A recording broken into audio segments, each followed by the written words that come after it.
Hi hello నమస్తే ఆదాబ్. నేను మీ రఫీక్ కింగ్. ఇక నిన్న జరిగినటువంటి బిగ్ బాస్ ఎపిసోడ్ విషయానికి వెళ్తే నాగార్జున నాగార్జున గారు ఫన్నీగా కొంచెం కూల్గా చాలా హ్యాపీగా ఉన్నారు. నిన్న శనివారం ఎంత ఫైర్ అయ్యారో సండే ఈజ్ ఫండే అన్నట్టు హ్యాపీగా నవ్వుకుంటూ నాగార్జున గారు చూస్తుంటే నాకు మంచి మస్తు అనిపించింది. కూల్ అట్లున్నారు. నిన్న ఎపిసోడ్ విషయానికి వెళ్తే వెళ్ళైపోయి ముందు కొంచెం నా ఛానల్ని హౌస్ నుంచి మనందరూ ఊహించినట్లుగానే రమ్య మోక్షజ్ఞ గారు వెళ్ళిపోయారు. రావడంతోనే తనూజని నామినేట్ చేసి ఇంటికి పంపించేద్దాం అనుకుంది. కానీ 2 వారాల్లోనే పాపం రమ్య ఇంటికి వెళ్ళాల్సి వచ్చింది. కానీ రమ్య గట్స్ కొప్పుకోవాలి. ఎలిమినేట్ అయినా కూడా కంట నీరు రాకుండా చిరునవ్వులు చిందిస్తూ నవ్వుకుంటూ ఆడుతూ పాడుతూ బయటకు వచ్చింది. అది అక్కడ రమ్యని మెచ్చుకోవాల్సింది. మనం ఎలిమినేట్ అయినా కూడా అది పాజిటివ్ ఏడడం, ఒకటే బల్ల ఏడడం కాకుండా కొంచెం మంచిగా చిరునవ్వు చిందుకుంటూ వచ్చింది. వెళ్తూ నాగార్జున గారి బ్లెస్సింగ్స్ చేయండి మీ అని పాదాయ వందనం చేసి వెళ్ళింది. నాగార్జున గారు చాలా హ్యాపీగా ఫీల్ అయ్యారు. అలా అందరిలో మైనస్ పాయింట్లు ఉండవండి, అందరిలో ప్లస్ పాయింట్లు ఉండవు. ప్లస్ పాయింట్లు ఉంటాయి, మైనస్ పాయింట్లు లేవు. దాన్ని మనం కొన్ని ప్లస్ చూడాలి, మైనస్ చూడాలి. ఇక మైనస్ ఉంది కానీ ప్రతిదీ జూమ్ చేసి చూసి మంచిది కాదు, వాడు మంచోడు వచ్చేటో అట్లా చూడొద్దు. రమ్య ఎంత నెగిటివ్ అయిందో ఈ వారంలో మంచిగా ఆడలేదేమో. కొంతమంది ఆటలో మంచిగా ఉంటారు, కొంతమంది ఉండరు. కానీ కొంత మనుషులు ఉదయాలు గెలుచుకుంటారు. అట్లా నాకు రమ్య మంచిగా అనిపించింది. నిన్న రమ్య ప్రవర్తన చూసి చాలా మంచిగా అనిపించింది.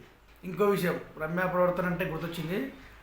ఏవి ఎలిమినేట్ అయిన తర్వాత ఏవి ప్లే చేస్తారు కదా, ఆడ ఒక్కొక్క పాయింట్ మాట్లాడుతా అంటే నాగార్జున గారు రమ్య వైపు చూసి నవ్వు ఆపుకోలేకపోయారు.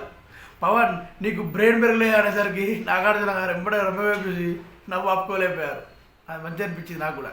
తనుజ ఎలిమినేట్ అయ్యే ముందు తనుజని ఒక క్వశ్చన్ అడుగుతాడు నాగార్జున గారు. తనుజ నీకు సేవింగ్ పవర్ ఉంది, కానీ అది ఇప్పటి నుంచి కాదు, నెక్స్ట్ వీక్ నుంచి. అదే ఇప్పుడు ఒకరిని నీ దగ్గర ఉంది కదా, ఇప్పుడు సేవ్ చేయమంటే ఎవరిని సేవ్ చేస్తావు నీకు ఆ ఛాన్స్ వస్తే అంటే? తనుజ నాకు అర్థమైంది, నాకు అనిపించింది ఏంటంటే లైట్గా అంటే ఎట్లయినా పవర్ లేదు, హ్యాపీ చెప్పేద్దా అని సంజనాను సేవ్ చేసిన సార్ అనేది. అది ఊరికే అనేది, అది ఎట్లయినా పవర్ ఇప్పుడు లేదు. నాగార్జున ఊరికే అడిగారు, ఈమె కూడా ఊరికే చెప్పింది. చెప్తూ ఆమె గురించి కూడా చెప్పింది. ఆవిడ చాలా మంచిది సార్, ఏమున్నా కూడా నోటితో ఉంటుంది కానీ ఇక్కడి నుంచి రాదు. Face to face, hand to hand లెక్క ఏదున్నా పైపైనే తాటాకు చెప్పులు లెక్క అప్పుడే అలగడం, అప్పుడే ఉర్రడం, అప్పుడే అన్నీ ఉంటాయి. కానీ మనసులో ఏముంచుకో సార్ అని ఉన్నది మాత్రం ఉన్నట్టు చెప్పింది. ఇది మాత్రం నాకు చాలా నచ్చింది. నిజంగా సంజన గారు అలాంటి వారే. ఏదున్నా పట్ సంజన గారి బిహేవియరే అది. ఏ ఉన్నా ఇది మంచైనా చెడైనా ఫేస్ టు ఫేస్, వెనక చెప్పుకోవడం, వెనక గురువు మాట్లాడుకోవడం ఏముండదు సంజన దగ్గర. అది మాత్రం నాకు చాలా బాగా నచ్చింది. హౌస్ మేట్స్ అందరూ సంజన గురించి అదే అభిప్రాయాలు ఉన్నారు. ఎందుకంటే ఒక్కరోజు 2 రోజులు 3 రోజులు గేమ్, కానీ ఇన్ని రోజులు ఉండలేరు. ఫ్రాడ్గా కరెక్ట్ చెప్పింది తనుజ సంజన గురించి.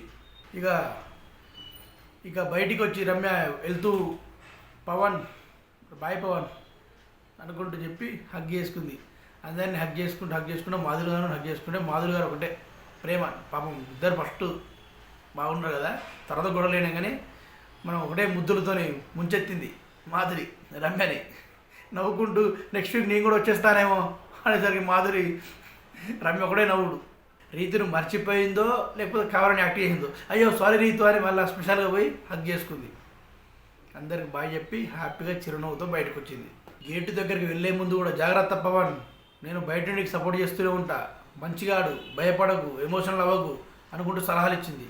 ఇక స్టేజ్ మీదకి రాగానే ఎలా ఉన్నావమ్మా రమ్య, ఇవాళ డిసప్పాయింట్ అయ్యావా అని ఎంత ప్రేమగా అడిగారంటే నాగార్జున గారు. అసలు ఆ హోస్ట్కి ఆ మాట అడగడం అవసరం లేదు. కానీ అది మన కింగ్ నాగార్జున అంటే కింగే. అదేం లేదు సార్, నేను ఫిక్స్ అయ్యే వచ్చాను. నేను మాత్రం ప్రతి వారం నామినేషన్లో ఉంటాను, ఏ వారం వెళ్ళిపోతానో తెలియదని నేను మైండ్లో ఫిక్స్ అయ్యి వచ్చానని రమ్య కూడా సూపర్ ఆన్సర్ ఇచ్చింది. నిజం అది. అలా మెంటల్లీ ఫిక్స్ కావాలి. అదే గేమ్ అంటే. అది గేమ్లో అయినా లైఫ్లో అయినా మెంటల్లీ ఫిక్స్ అవ్వాలి మనం. మనది ఏది శాశ్వతం కాదు ఇది అని మనం మెంటల్లీ ఫిక్స్ అయితే అప్పుడు ఎక్కువ బాధపడి ఉండదు, ఎక్కువ ఏముండదు. మన లైఫ్ మనకు తెలుసు కాబట్టి. అది not only Bigg Boss life. కానీ ఇంత త్వరగా వెళ్తానని అనుకోలేదు సార్, అదొక్కటే కొంచెం వెళ్తాను అనుకున్నా కానీ ఇంత త్వరగా వెళ్తాను అనుకోలేదు సార్ అని చెప్పేసరికి నాగార్జున సార్ కూడా ముఖం అమాయకంగా పెట్టారు.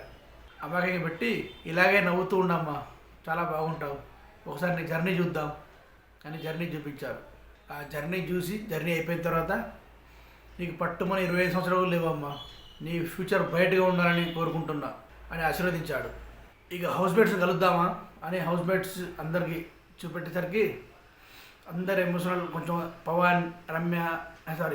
పవన్ తనుజ కొంచెం ఎమోషనల్ అవుతారు, అందరూ కామన్ ఉన్నారు. ఇక వెళ్తూ రీతుకి రిటర్న్ గిఫ్ట్ ఇచ్చే రమ్య వెళ్తూ బిగ్ బామ్ ఉంటుంది కదా, బిగ్ బామ్ ఎవరికి ఇస్తావమ్మా అంటే ఇంకెవరు సార్, నా ఎనిమి రీతుకి ఇస్తా అని ఇచ్చేసేది. ఏందమ్మా నీ డ్యూటీ, వాష్రూమ్ సార్ కదా, వాష్రూమ్ సార్, అదే డ్యూటీ రీతుకి ఇచ్చిపోతా సార్ అని రీతుకి ఇచ్చింది. ఇలా weekend Sundays fun day episode ముగిసింది. ఓకే అండి, నేను మీ Rafiq king signing off, bye.